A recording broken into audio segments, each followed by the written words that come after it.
Good evening everyone. आज मैं आपको क्लास 12th का चैप्टर फर्स्ट का सेकंड टॉपिक करवा रही हूँ, जो कि क्या है, कुलम्स लॉ। कुलम्स लॉ में क्या बताता है, इंटरेक्शन ऑफ चार्जेस, कि चार्ज कैसे इंटरेक्ट करते हैं।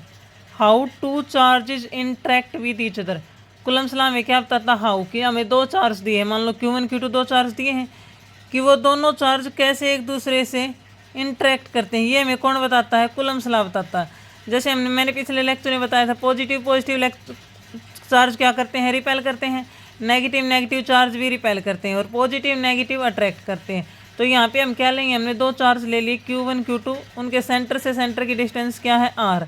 अब ये देखो, हमने दोनों चार्ज पॉजिटिव लिए हैं, तो कुलम्स लॉ ने स्टेटमेंट दी। ये तो जो दे दी स्टेटमेंट वो तो लॉ है भाई, इसके ऊपर हम नेगेटिव कमेंट नहीं कर सकते।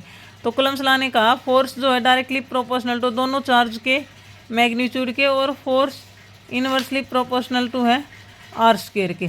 ये दे दिया। अब हम इन दोनों को क्या करेंगे, कंबाइन करेंगे दोनों को, तो फोर्स डायरेक्टली प्रोपोर्शनल टू हो गया Q1 Q2 by R square के।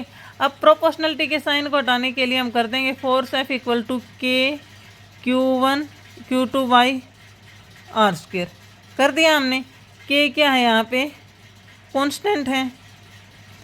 कांस्टेंट बोला है मैंने, ध्यान दो, कांस्टेंट बोला, यूनिवर्सल कांस्टेंट नहीं बोला। यूनिवर्सल कांस्टेंट का मतलब है कि पूरे यूनिवर्स में उसकी वैल्यू फिक्स रहेगी जो यूनिवर्सल है, लेकिन मैंने इसको कांस्टेंट बोला, मतलब के क्या करता है, डिपेंड्स अपॉन मीडियम। के की वैल्यू मीडियम के अकॉर्डिंग तो चेंज होगी। जैसे ही हम अभी वैक्यूम में है, फ्री स्पेस में, OL में जाएंगे, किसी भी मीडियम में गए, के की वैल्यू क्या हो जाएगी, चेंज हो जाएगी। ये आपको पता चल गई फोर्स की। अब फोर्स की यूनिट बताओ क्या होती है, यूनिट क्या होती है फोर्स की, न्यूटन होती है। फोर्स की यूनिट क्या होती है, न्यूटन होती है।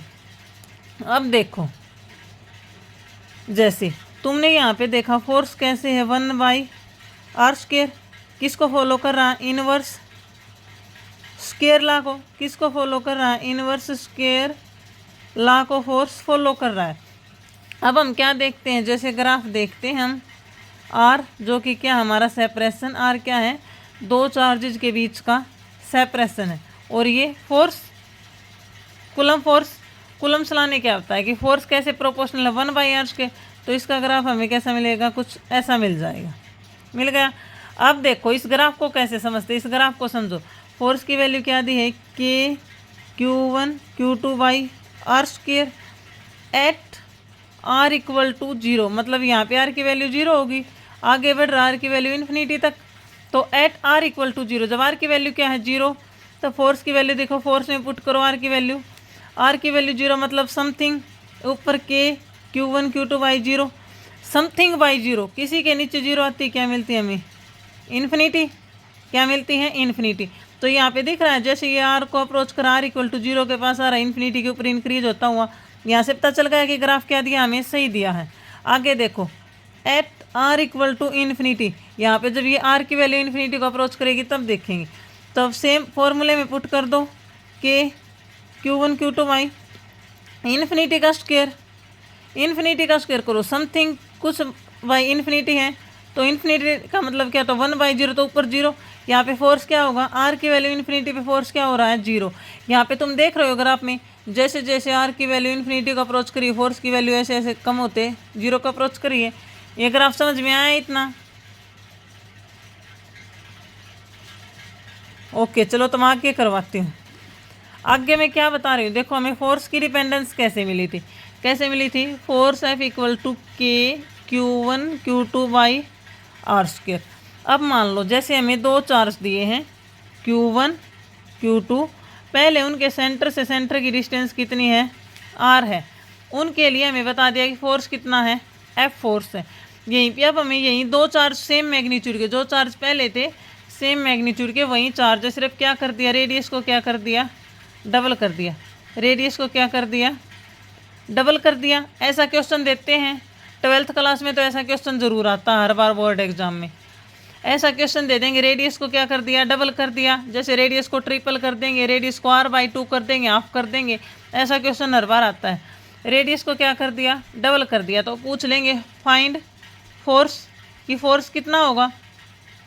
अब ये देखो वहाँ पे पहले वाले में फोर्स की वैल्यू क्या थी, के Q1 Q2 by R square. यहाँ पे सेकंड वाले में फोर्स की वैल्यू क्या होगी, के Q1 Q2 बाई 2r का और स्क्वायर, क्योंकि इनके बीच की डिस्टेंस कितनी है 2r, तो के Q1 Q2 by 4r square. तो अब तुम ये देखो F2 जो फोर्स है वो F1 बाई 4 हो गया। इतनी टर्म को हम F1 लिख सकते हैं यहाँ से रिलेट करके। तो F2 फोर्स मतलब जब हमने रेडियस को डबल किया तो फोर्स हमारा 4 टाइम्स क्या होगा, कम हो गया। यहीं पे अगर हम रेडियस को ट्रिपल करते तो फोर्स कितना कम होता, 9 टाइम्स कम हो जाता। और ये देखो ये तो फर्स्ट केस था कि रेडियस को क्या किया, डबल किया। सेकंड केस देखो, इफ़ रेडियस को हम क्या कर दें, हाफ कर दें, आर डैश क्या कर दिया, आर बाई 2 कर दिया। तो देखो पहले फोर्स क्या होगा, F1 के Q1 Q2 by R square, जब रेडियस आर है। F2 फोर्स क्या होगा, के Q1 Q2, अब रेडियस क्या कर दिया हमने, आर बाई 2, 4 के Q1 Q2 by R square. तो क्या हम F2 को 4 टाइम्स F1 लिख सकते हैं, इसकी जगह F1 लिख सकते हैं। ये देखो अब ये रिजल्ट देखा तुमने, जब हमने रेडियस को डबल किया था तो फोर्स क्या हुआ था, 4 टाइम कम हुआ था। यहाँ पे हमने क्या किया, रेडियस को हाफ कर दिया तो फोर्स क्या हो गया, 4 टाइम्स इंक्रीज हो गया। ये एक इम्पोर्टेंट क्वेश्चन बनता है, इससे 1 नंबर में बोर्ड एग्जाम में ज़रूर पूछा जाता है। अब आगे देखो, क्या कोई भी लॉ होता है, मतलब ऐसा तो कोई लॉ देखो है नहीं कि जिसकी कुछ लिमिटेशन ना हो, हर जगह वैलिड, तो ऐसा कोई लॉ होता नहीं कि हर जगह वैलिड हो। अब लिमिटेशन होगी कुछ कूलम्स लॉ की भी, लिमिटेशंस ऑफ कूलम्स लॉ, कि कूलम्स लॉ जो हमारा दिया है उसकी लिमिटेशन क्या है।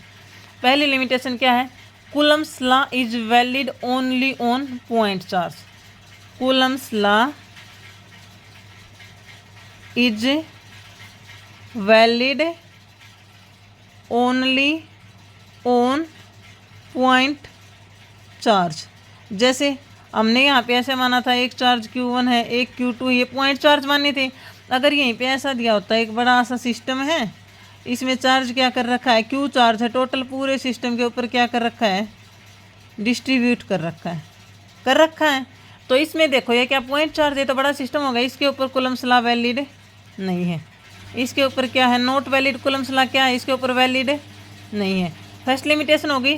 सेकंड लिमिटेशन क्या है, जैसे हमारे पास 2 चार्ज थे Q1 Q2, अगर दोनों चार्ज क्या हैं, रेस्ट पे है हमारे, तब कूलम्स लॉ क्या है, वैलिड है, लगेगा कूलम्स लॉ वैलिड है।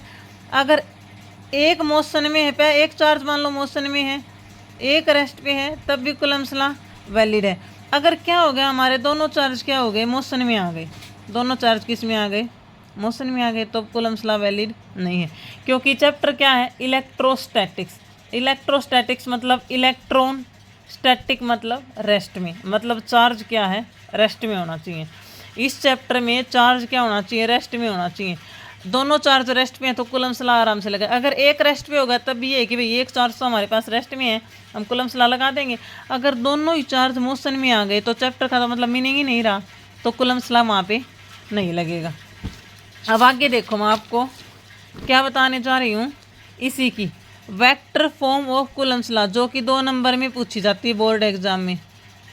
Vector form of Coulomb's law class 12th का टॉपिक है ये, और 2 नंबर में पूछी जाती है वेक्टर फॉर्म, कि वेक्टर फॉर्म क्या होती है। जैसे फोर्स तो हमने पीछे देख लिया, फोर्स तो ऐसे ही होगा, लेकिन कैसे, किस में बताना, हमें वेक्टर फॉर्म में बताना। अब ये बताओ, देखो पहले सबसे ये बताओ, फोर्स कैसी क्वांटिटी होती है, फोर्स कैसी होती है, वेक्टर क्वांटिटी है। मैंने बोल दिया तुम्हें कि force is a vector quantity, कि फोर्स कैसी क्वांटिटी है, वेक्टर क्वांटिटी है। अब तुम्हें मान ले नहीं पता हो, कोई ये पूछ ले कि कैसे है, ये भी एक्सप्लेन करो, तो कैसे करोगे, फोर्स का फॉर्मूला क्या होता है, मास इनटू एक्सेलरेशन, यही होता है। अब ये बताओ एक्सेलरेशन कैसी होती है, वेक्टर होती है, मास क्या है, स्केलर है, तो फोर्स क्या होगी हमारी, वेक्टर क्वांटिटी। अब वेक्टर फॉर्म देखो कूलम्स लॉ की, सेम हमारे पास एक चार्ज Q1 है, एक Q2 है, सेंटर से सेंटर चार्ज के बीच की डिस्टेंस क्या है, R है। अब ये देखो दोनों चार्ज कैसे लिए हमने, पॉजिटिव, 2 वाले के ऊपर इसके ऊपर ये फोर्स लगाएगा, कैसे रिपेल करेगा, ऐसे, पॉजिटिव है ये तो इस पॉजिटिव को ऐसे रिपेल करेगा, अपने पास तो बुलाएगा कि नहीं भाई मेरे पास आ जा, ये क्या करेगा, इसको रिपेल करेगा। वहीं पे अब इसके ऊपर ये वाला भी फोर्स लगाएगा Q2 इसको क्या करेगा, इस साइड के भाई इस साइड भाग जा, मेरे पास मत आ, तो पॉजिटिव है मेरे पास, मैं तो खुद ही पॉजिटिव हूँ, तो ये इसके ऊपर फोर्स ऐसे लगाएगा। अब देखो आर वेक्टर लेते हैं हम, आर वेक्टर कैसे लेते हैं, R final minus R initial. अगर हम इस डायरेक्शन से 1 से 2 की तरफ जा रहे हैं तो हमारा फाइनल कौन सा है, R2 माइनस R1, यही है। अगर हम ऐसे आ रहे हैं तो हमारा फाइनल कौन सा होगा, R1 vector minus R2 vector. अब देखो जैसे हम फोर्स निकाल रहे हैं F12 वेक्टर में लगा रहे हैं, तो वेक्टर के पास देखो क्या होता है, मैग्नीट्यूड होता है, साथ साथ में डायरेक्शन होती है। वेक्टर वही होता है, मैग्नीट्यूड के साथ साथ डायरेक्शन भी हो। तो मैग्नीट्यूड तो जो लाने बता दिया सेम वही लेना, सिर्फ क्या कर देंगे, नीचे आर का मॉडुलस का स्क्वायर। अब ये देखो ये तो इसकी क्या होगी, मैग्नीट्यूड हो गया। अब इसके हमें वेक्टर लेनी पड़ेगी, डायरेक्शन लेनी पड़ेगी। डायरेक्शन कैसे होगी, F12 के लिए लिया है तो मतलब 1 क्या है फाइनल, तो R1 vector minus R2 vector की कैप, ये क्या हमारा यूनिट वेक्टर, क्या है ये यूनिट वेक्टर। अब ये देखो कोई भी वेक्टर होता है वो क्या होता है, मैग्नीट्यूड इनटू डायरेक्शन, दोनों चीज़ें होती हैं। अब ये हमें डायरेक्शन दी है, जैसे n वेक्टर है हमारा, n वेक्टर ये क्या होगा, n का magnitude into n cap direction. तो n कैप कैसे निकलेगी, n vector by magnitude of n। तो ऐसे ही F12 vector equal to K Q1 Q2 by R modulus का स्क्वायर। क्या हम इसकी जगह ऐसे लिख सकते हैं, R1 vector minus R2 vector divide by magnitude of R1 vector minus R2 vector, cap थी इसी की जगह। ये तो फॉर्मूला है कि भाई ऐसा तो होता है, ये यूज हो गया। अब ये देखो जैसे नीचे R का मॉडुलस है, हमने डायरेक्शन 1 से 2 ली है, तो इसको हम R1 वेक्टर माइनस R2 का मॉडुलस है, तो हमारा F12 वेक्टर क्या हो गया कि Q1 Q2 by R1 vector minus R2 vector की क्यूब, और ऊपर क्या हो गया R1 vector minus R2 vector. समझाएं? यहीं पे देखो अगर हमने F21 लिखना होता, मतलब हम क्या लिख रहे हैं, ये वाला फोर्स लिख रहे हैं। ये वाला फोर्स कैसे लिखेंगे, सिर्फ क्या कर देंगे, R फाइनल माइनस इनिशियल, यही वैल्यू चेंज होगी, तो R2 vector minus R1 vector की cube, R2 vector minus R1 vector. अब ये देखो क्या तुम्हें ये force F12 vector equal to minus F21 vector दोनों बराबर दिख रहे हैं। फोर्स की वैल्यू क्या होगी, K Q1 Q2 by R square, दोनों के लिए इसके ऊपर लगा लो, चार्ज दोनों सेम है, Q1 Q2 मल्टीप्लाई में आने हैं, बीच की डिस्टेंस भी दोनों की क्या है, R ही है, कॉन्स्टेंट है, तो F12 equal to minus F21। Magnitude क्या मिलेगा दोनों का, अगर हम मैग्नीट्यूड वाइज देखें तो दोनों कैसे मिलेंगे, इक्वल मिलेंगे। मैग्नीट्यूड वाइज दोनों कैसे मिलेंगे, इक्वल मिलेंगे। नेगेटिव सिर्फ क्यों आया, क्योंकि एक की डायरेक्शन ये है, दूसरे की ऑपोजिट है, ऑपोजिट डायरेक्शन की वजह से हमें इसमें क्या मिला, नेगेटिव मिला। मैग्नीट्यूड दोनों का क्या होगा, बराबर होगा। यही हमारी थी vector form of Coulomb's law, पता चल गई।